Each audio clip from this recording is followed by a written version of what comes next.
オンバーンの無課金評価、ジャスパルと申します。ポケモンピックアップウィークスキルボリューム1で新登場となったオンバーンの強さを紐解いていって、無課金視点で評価考察していきたいと思います。進化が遅いという結構苦しい特徴があるものの、初心者にはエナジーチャージ M の使い手として序盤からアンバー渓谷まで長い期間活躍してもらえそうなポケモンであり、木の実の数 S を持たせると海竜やチルタリスに匹敵するほどの木の実エナジーも稼げてしまうオンバーン。強み弱みや無課金で狙いたいのはどんなサブスキルなのかなどを考えていきたいと思います。動画制作時点ではラティアス、ラティオスとの相性は未知数なんですが、今後評価が上がる可能性も十二分にあるかと思っています。非常に楽しみです。それでは参ります。ということで、まず最初にオンバーンがどんなポケモンなのか簡単な結論からお話ししていきます。で、結論2種類あるなと思っています。まずは初心者向け。初心者にとってのオンバーンは序盤から育成したいアンバーの純木の実得意ポケモンかなと思います。獲得エナジーが固定のエナジーチャージ M は初心者のうちこそ特に輝くスキルだと考えているので、序盤から高レベルのエナジーチャージをぶっ放しながらアンバーまでたどり着いた時にはそのままアンバー適正の純木の実得意ポケモンとして活躍してもらえるというとんでもない活躍期間の長さと、活躍期間が長いことによるコスパの良さみたいなところが無課金であっても評価できるポイントかなと思います。早いうちからメインスキルの種を使って進化も遅いので重点的に育成できるとベターなんじゃないかなと思います。エナジーチャージ使いとしては今最も初心者におすすめできる一匹だとは思ってるんですけど、進化も遅いですし、木の実の数 S もできるなら狙いたかったりとハードルの高いポケモンではあるかなと思います。このあたりはね、人によって向き不向き好みが相当あるんじゃないかなと思うので、後ほど他のエナジーチャージ使いと比べてどんな特徴があるのかっていうのも簡単にチェックしたいと思います。これがまず一つ目の結論。特に初心者であればアンバーの純木の実担当として序盤から育成できたらとても嬉しいポケモンなんじゃないかなと思います。育成コストもハードルも高いけど、とはいえ育てられたら嬉しいし、なんだかんだコスパも良かろうと、そんな感じで、2つ目の結論は初期から遊んでいるパルが思うオンバーンの強さということになるんですが、特に月曜日に強いアンバーの週明け強いマンかと思ってます。特定のタイミングで強いっていうタイプのポケモンなんじゃないかなと思うので、それこそアンバーに上陸して用意ドンで厳選するんだったらさすがにボーマンダの方がまず探したいかなみたいな感じで、そこからアンバー渓谷を極めようとすると選択肢に入ってくるような2周目3周目のポケモンっていう感じがしてます。早い話が初期勢にはそんなにおすすめできないんじゃねと思ってますね、現状は。これがラティアスたちの登場で変わっていくことにも期待したいなと思います。ってことで、詳しい説明の前にまずはオンバーンのステータスを簡単におさらいしていきます。詳しい解説はこちらの動画をご覧ください。オンバーンはドラゴンタイプのスキルが得意なポケモンで、お手伝いスピードは2700秒です。木の実1個あたりのエナジーが最も高いドラゴンタイプなので、スキルのポケモンとしては樹海に次いで2番目に木の実エナジーが高くなる、そんなポケモンです。要するに木の実の数 S との相性がいいってことで、スキルもエナジーを稼ぐものになっているので、樹海同様事実上の木の実得意みたいな感じのポケモンと言えるでしょう。ちなみにスキル得意の木の実エナジーランキングだと1位樹海、2位オンバーン、3位トゲデマル、4位エルレイド、5位サーナイトみたいな感じになってるみたいです。オンバーンもかなり樹海側のポケモンと言えそうですね。樹海の無課金評価動画もよろしければご覧ください。そして集める食材はリンゴ、ネギ、ミート。食材確率は 19.5% と言われております。個人的にはここがオンバーンの急所というかウィークポイントだと思っています。食材のエナジーは低いんですが、食材確率はそこまで低くないので、あくまでね個人的な感想なんですが、食材を弱めにすることでバランス取ってきやがったなみたいな印象を受けてます。多分逆なんですけどね。ネガブ図鑑にも記載があるんですけど、オンバットたちって超音波で熟した果物を見分けているらしく、もともとリンゴなどの果物が大好きなポケモンなので、先にリンゴがあってそこからできる限り木の実の能力を上げられるだけ上げてバランス調整したとかなんじゃないかなと思うんですけれども、先ほどスキル得意の木の実エナジー1位に上がった樹海院。樹海院は食材確率が 11% を下回るという本当にドン引きするほどの低さなので、そのくらい極端な調整ではないよと、あくまでフレンドポイント12のポケモンだよっていう感じの印象を受けてます。現在最上級料理にリンゴもネギもミートも使われていないんですが、新ポケモンの食材って今後ね、早いタイミングで何かしらで使われる可能性が高いと見ているので、今後のレシピに注目したいなと思います。そんな食材、リンゴ、ネギ、ミートでした。そしてメインスキルはエナジーチャージ M。スキル確率は 4.8% と言われております。スキルの発動期待値は電流とエーフィーの中間ぐらいで、エナジーチャージ M のスキルのポケモンは大体みんな一緒くらいですね。普通にあります。そして最大所持数は23個で、エーフィーより遅いのに所持数では勝っているという若干のインフレを感じなくもない、そんな調整ですね。と少なくはないんですが、木の実の数 S を持たせると朝一に発動してくれる確率はそこまで高くならないのにはご注意ください。そしてフレンドポイントは12、1進化のいつものやつでした。進化レベルは36で激遅となっております。と基礎ステータスはだいたいこんな感じ。ここからいろんなポケモンたちとざっくり比較しながら、より詳しくオンバーンの能力について迫っていきます。ってことで、まずオンバーンで最も強いサブスキルは基本的には木の実のポケモンと一緒になります。木の実の数 S があって、お手伝いスピードもりもりで、食材確率は正確で下がっているものが最強と言ってもいいかもしれません。ここはね、諸説あるとは思うんですが、分かりやすいのでこの動画では食材お手伝い確率は下がっている方が強いとしておきましょうかね。なので狙いたいサブスキルは基本的には木の実の数 S、お手伝いボーナス、お手伝いスピード M、スキル確率アップ M あたりになるかなと思います。性格は意地っ張りや陽気、慎重あたりがおすすめできますね。で、超簡単に解説すると、木の実一致のアンバーにおいては木の実の数 S でゴリッゴリに木の実を集められるのが最も強いと言っていいかなと思います。こちらレベル60食材 AAA でスキルレベル7の時、アンバーのフィールドボーナス 85% で元気の設定が現実的1日に18回復 ×4 回があって、睡眠時間9時間3食付きの設定となっております。この場合最もエナジーを稼げるのが木の実 S お手スピ M スキル確率アップ M 性格意地っ張りのことなっているので、アンバーにおいては基本的に木の実系のサブスキル優先でいいんじゃないかなと思います。ちなみに他のフィールドに変えてみても同じ子が一番強かったりします。ただしレベル30などの低レベルの場合、木の実エナジーがまだそこまで高くなっていないので、スキル特化の子の方が強かったりもします。レベル30じゃ進化できてないんですけどね。このあたりがエナジーチャージは初心者ほど貢献度が高いみたいなお話につながってきますね。レベルを上げれば上げるほど木の実のエナジーの方が重要になってきて、レベル60とかあるラインからはアンバー以外でも木の実特化に近い方がエナジーを稼げるようになっていくみたいなので、長く活躍させたいと思うのであれば木の実系のオンバットを育成してみてください。エナジーチャージ M レベル7が最近強化されたばかりなんですが、すでに木の実エナジーには押されつつあるという状況みたいですね。そりゃ強化もするかっていう感じですし、レベル8の登場もレベル上限解放70とか75とかに合わせて意外と早く来るのかもなぁとちょっと思いましたね。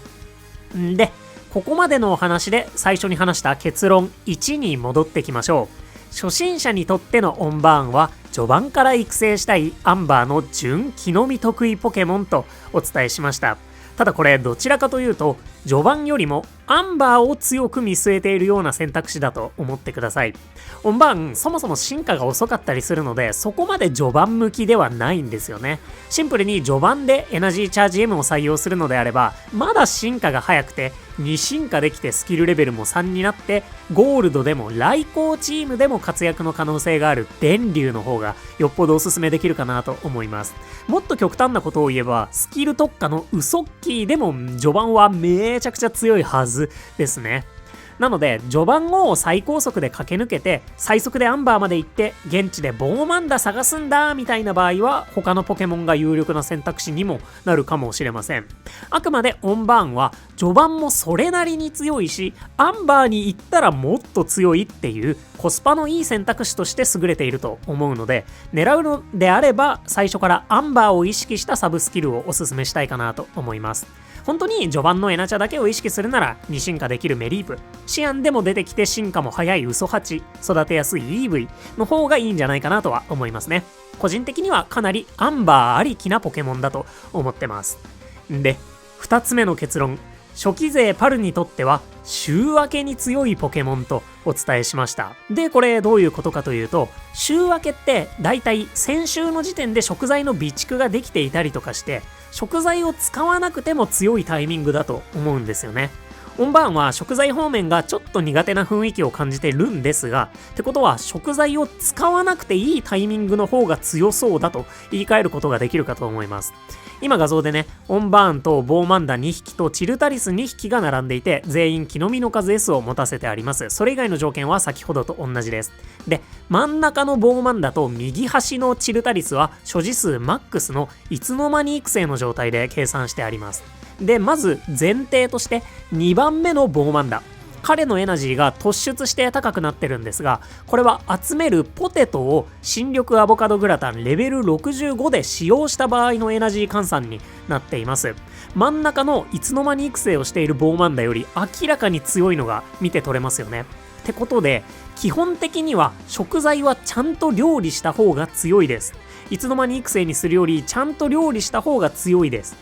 が、食材がすでに用意されているのであれば、いつの間に育成の方が強くなりますよね。ってことで、月曜日だったりとか、とにかく初速が大事なタイミングで準備もされているとなれば、いつの間に育成が優秀ということがわかります。で、一番右のチルタリス見てみましょう。いつの間に育成で限界まで稼いでも97,000エナジーくらいしか稼げていないのに対して、一番左のオンバーン、この子はスキルでエナジーをかさ増しすることができるので、食材も集めながら116,000エナジーほど稼げてます。これね、すごくないですか？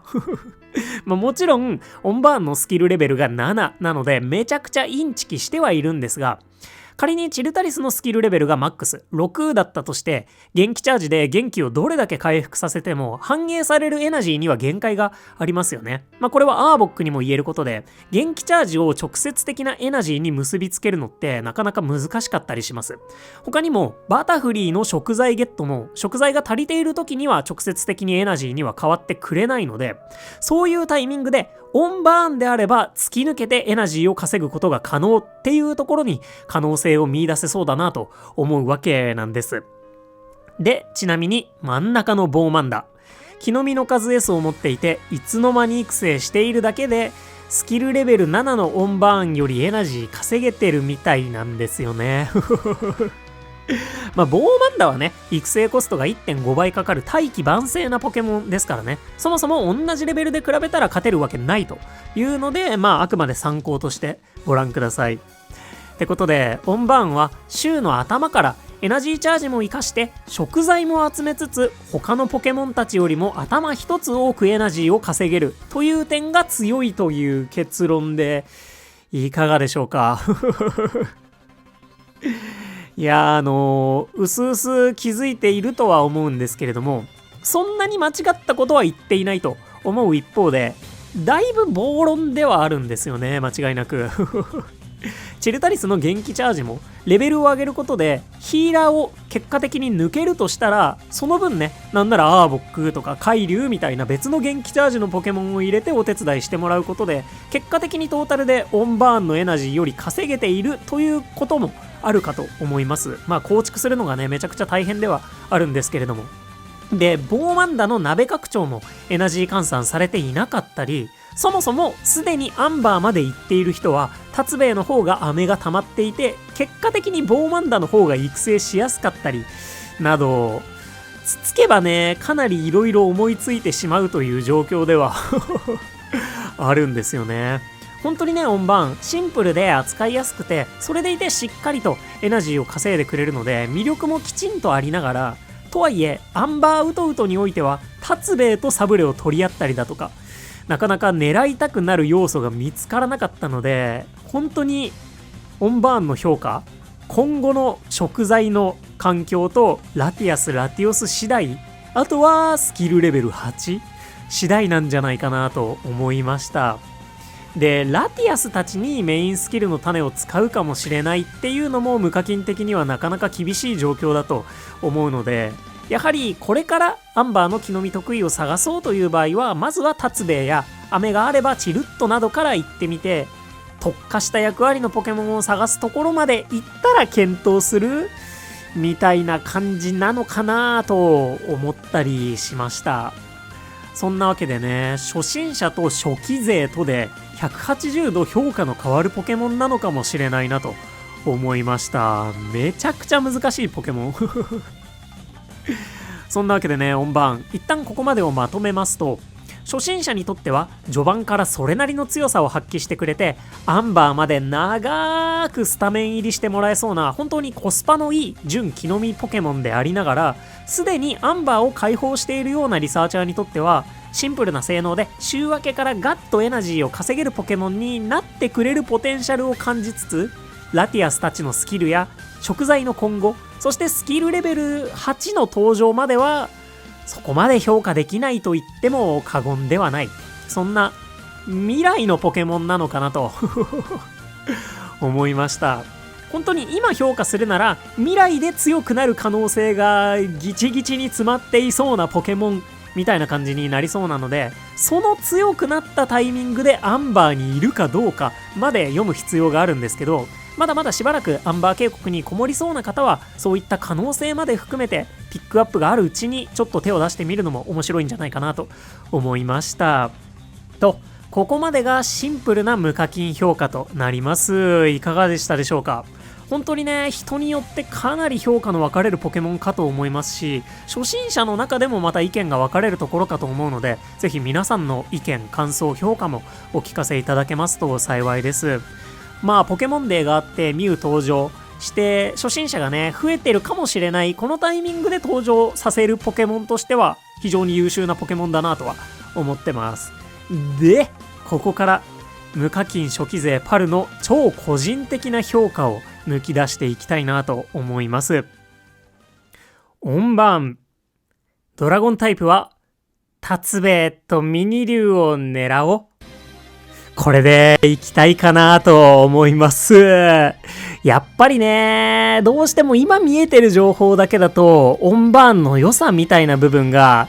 言ってもスキルレベルを上げた先とかじゃないと出てこないような気はしてるんですよね。それが一個、なかなか難しいというのと、その上で私、樹海院レベルの強さのポケモンすら、木の実の数 S を探して、次の草フィールドのために、そのうち育てたいなみたいなスタンスなんですけど、同じようなスタンスで行くんだったらもうボーマンダとか海竜とかを探して今から育成していく方がいいんじゃないかなとは思うんですよね。で、冷静に木の実の数 S を狙うためには大抵フレンドレベル10からみたいなところもあるじゃないですか。それは当然ね、ボーマンダ、達兵衛とかもそうなので、だったら達兵衛にリソース集中した方がいいよねという思いもあり、しばらくしてね、あんまりアンバーに行かなくなるようであれば、食材のポケモンである海竜とかの方が、そこから先も育成し続けやすいだろうなとか思ったりもするので、オンバットを狙う理由がね、マジで薄いなと思っちゃったんですよね。で、もしラティ兄弟がドラゴンに関連するスキルのポケモンだったとして、で、ラティオス、ラティアスを一緒に編成できるとしたら、もうチームのメンバーがラティアス、ラティオス、ボーマンダ、カイリュウ、チルタリスで一応枠埋められちゃうじゃないですか、一応ね。なので、本当に未来で考えるんでいいのかなと。とりあえずね、ピックアップがあるうちにちょっとゲットはしてみて、以降は、育成も含めて強くなってからまた考えたいなっていう感じで思ってます。多分ね、飴が溜まる系のポケモンでもないだろうなっていう気がするので、石住まいより飴溜まんない可能性もあるなと思ってるんですよね。なので、ぜひもうアンバー来てる方は、今の石住まいの飴の様子とかをちょっとね、確認してほしいなと思うんですけど、それ考えると、レベル上げも相当大変なんじゃないかなと思いますし、強みを発揮してもらいたければ、やっぱりメインスキルの種5個から、もしかしたらスキルレベル8が解放されて6個ってなるかもしれないってところで、やっぱちょっとね、今からメインスキルの種5個使うのであれば、デデンネとか、ツボツボレベルのインパクトが欲しいかなみたいな感じで、一旦オンバットは、まったり行こうかなと思っておりますのでね、ぜひ、いや、オンバット、オンバーンのここがいいぜっていう意見をたくさんお聞かせいただけたらなと思います。ちょっとね、今の私の視点、感覚だとそこまで現状良さをなかなか見つけられなかったので、ぜひ皆さんの思うオンバーンの良さを教えていただけたらなと思います。かっこいいはあるね。間違いなくかっこいいなとは思います。そんな感じでね、ここまでを全部要約すると、初心者にはおすすめできる要素が多いんだけど、初期勢的には現状そこまで良さを見つけられなかったよっていうお話になってしまいましたので、オンバーンを取り巻く環境の変化を今後も気にして見ていきたいなと思います。多分ね、変化すると思うんですよね。食材も使われるようになって、達兵衛ミニ竜は出現フィールド増えないんだけど、オンバットは増えて、で、エナジーチャージのレベル8も解禁されて、他のフィールドでも実は結構ブイブイ言わせられるぜ、みたいになるような未来もね、結構普通に想像できるので、それプラスラティアスと相性がいい、みたいなね、そういうこともあろうかと思うので、まずは現状の評価ということで、オンバーンの無課金評価パート2がね、来ることを楽しみに環境の変化を追っていきたいなと思います。そんなわけで改めて皆さんのコメントもお待ちしております。といったオンバーンの無課金評価でした。ということで、ここまでご視聴いただきまして誠にありがとうございました。お相手パルでした。よろしければ動画にグッドやハイプで応援いただけますと動画制作の励みとなります。いつも本当にたくさんの応援、コメントありがとうございます。それではね、まずはラティアスリサーチがオンバーンの一つ目の大きな転換点になるかもしれませんので、しっかり準備してラティアスのゲットも目指していきましょう。今日も元気にいってらっしゃい。またね、バイバーイ。